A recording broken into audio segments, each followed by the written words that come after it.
السلام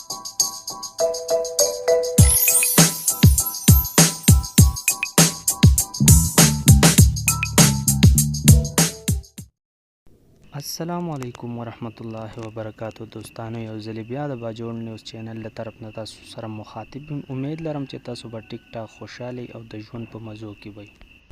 دوستانو په نننۍ ویډیو کې به زه تاسو ته ښایم چې تاسو د خپل فیسبوک پروفایل څنګه لاک کولی شئ.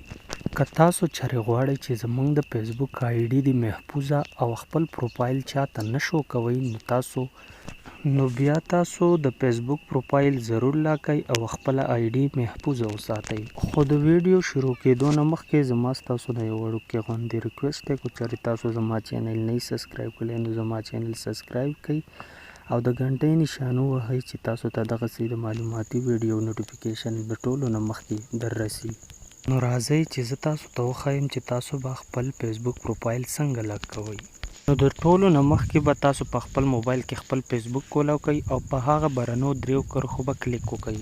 چې په برنو دریو کرښو کلیک وکړو نو بیا به لږ لاندې راشئ او په هیلپ سنټر به کلیک وکئ. چې په هیلپ سنټر هم کلیک وکړو نو بیا به لږ شانتي انتظار وکئ، ځکه چې دا ستاسو په نیټ پسې ډیپینډ کوي چې ستاسو نیټ تیز دی او که سلو دی. چې ستاسو نیټ تیز وي نو لږ زر به کولاو شي او که سلو وي نو لږ ټایم به ضرور لي.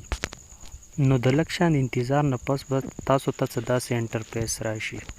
چې تاسو ته داسې انټرفیس راشي نو تاسو ته به بره دا د لیکلو ځای خالي ښکاري، په دې به کلیک وکئ او لږ انتظار به وکئ. نو لږ ساعت پس به تاسو ته دغه شان لیکل راشي. نو تاسو به داسې کار وکئ چې په دې دویم نمبر لیکلو به کلیک وکئ. چې په دې دویم نمبر لیکلو هم کلیک وکړو نو بیا به لږ شان انتظار وکئ د مخکې سټیپ راتلو. نو تاسو ته به بیا مخکې سټیپ کولاو شي. نو د لږ شان انتظار نه پس به تاسو ته څه داسې اپشن کولاو شي. نو بیا به تاسو داسې کار وکئ چې لږ به ښکته راشئ.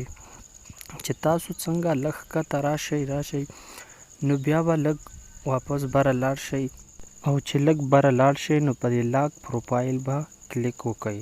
چې تاسو څنګه په دې لاک پروفایل کلیک وکئ نو لږ انتظار به وکئ او تاسو ته به څه داسې اپشن کولاو شي.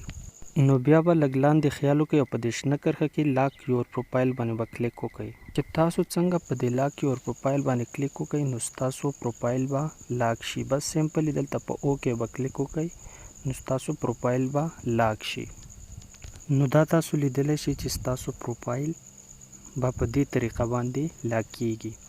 نو دا وه د فیسبوک د پروفایل لاک کیدلو طریقه. که اوس تاسو غواړئ چې موږ واپس دا لاک لرې کړو نو هغه به څنګه لرې کوئ.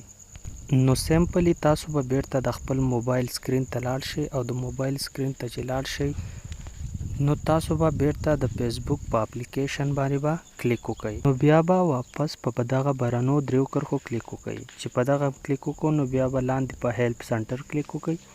چې په هیلپ سنټر هم کلیک وکړو نو بیا به لږ شانتي انتظار وکئ. د لږ شان انتظار نه پس به بیا په دغه لیکلو خالي ځای باندې کلیک وکئ. چې په دغه هم کلیک وکړو نو بیا به لږ ښکته وګورئ او په دې دویم نمبر لیکلو به بیا کلیک وکئ. د دویم نمبر لیکلو بیا کلیک وکړو نو بیا به لږ شان انتظار وکئ. د انتظار نه پس به بیا تاسو ښکته راشئ، کوزه به راشئ، را به شئ او په دې لاک یور پروفایل باندې به کلیک نه کوئ. دې ځل به ښکته راشئ، را به شئ. نو دلته تاسو ته ښکاري چې یور پروفایل از لاک، په دې باندې به کلیک وکئ. نو بیا به لږ شان انتظار وکئ. نو بیا تاسو ته چې دا بره کومه تاله ښکاري آن لاک نو په دې باندې به کلیک وکئ. چې تاسو څنګه په دې باندې کلیک وکئ نو بیا آن لاک یور پروفایل باندې به لاندې کلیک وکئ. چې د آن لاک یور پروفایل باندې تاسو کلیک وکئ نو بیا به په دې اوکې کلیک وکئ نو ستاسو لاک به ختم شي.